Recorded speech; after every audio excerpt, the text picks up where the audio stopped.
What are unit economics? Unit economics is analysis of your direct expenses versus your revenues, meaning what do you make versus what it costs to make one single product or service. The first term you want to be familiar with here is cost per unit. This is the total cost it takes to produce one unit of your product or your service. It includes things like raw materials, labor, and manufacturing. So imagine you own a bakery that sells cupcakes. The raw materials may be eggs, flour, water, etc., and that may cost you $1 per cupcake. Your labor expenses could be how long it takes you, the time it takes you or someone else to decorate, to bake, etc. And that could come out to 50 cents per cupcake when you do the math. And then that could include packaging and the wrappings.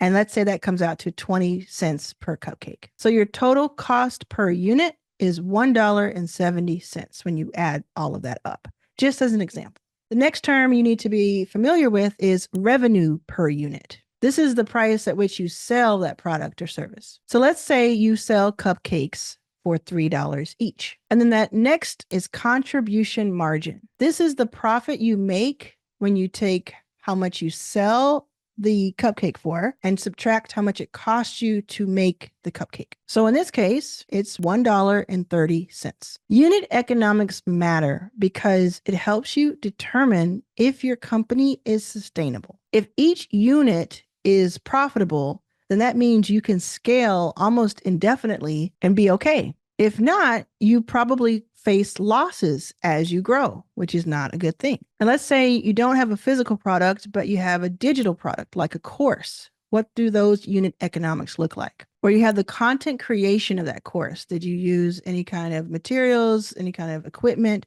to film or record? Did you get your hair done? Did you get makeup done? Did you bring a team in or did you just use Zoom?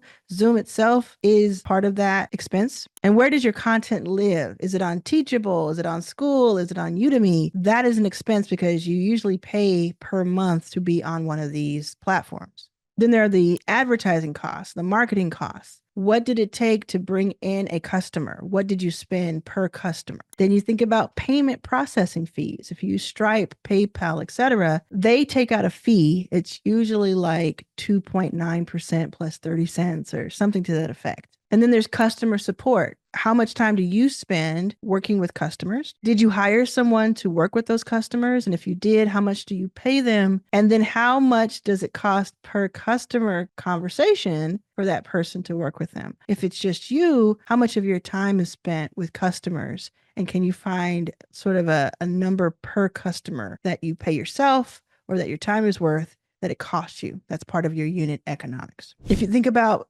Uber or Lyft, every time they send a driver out, they're looking at their unit economics. A lot of these big companies that we use are kind of notorious for not having great unit economics. A lot of these companies have lopsided unit economics when they first start because they're actually paying, like in Uber's case, they were paying drivers so much more to join because they just wanted to win, right? And that's where venture capital actually comes in. Venture capital, for the most part, is used to grow fast and to have like that edge over your competition. And you're spending a lot more money per item, per unit than you normally would in like a regular situation. Now, if you are not making a profit on your unit economics when you look at your own company, there are a few things you can do to adjust that. One thing you can do is you can raise your prices. You can do this in a very sensitive way and a very slow way if you want to, where you just see how raising my prices could help slightly.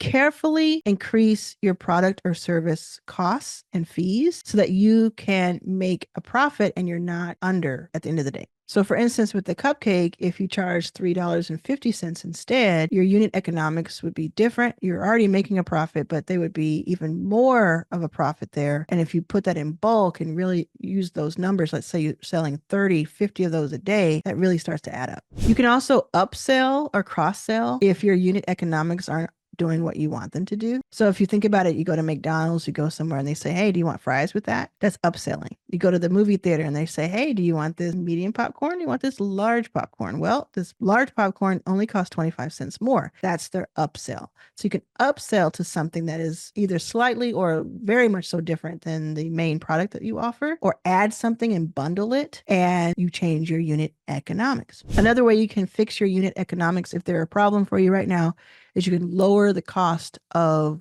the materials, lower the cost of what it takes to get things done.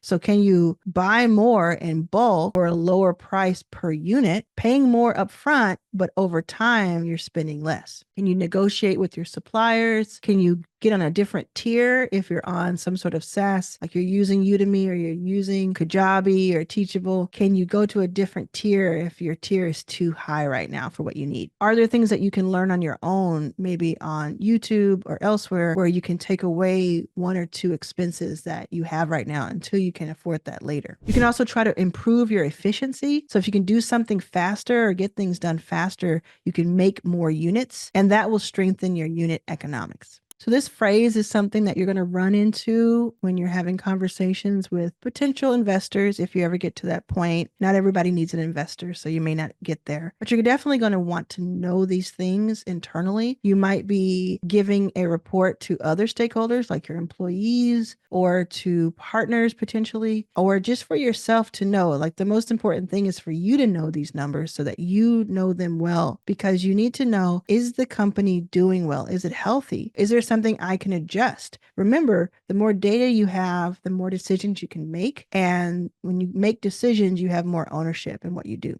So remember, cost per unit, revenue per unit, and contribution margin. These are terms that now that you know these terms, you know more than most of your competition knows. That's pretty cool.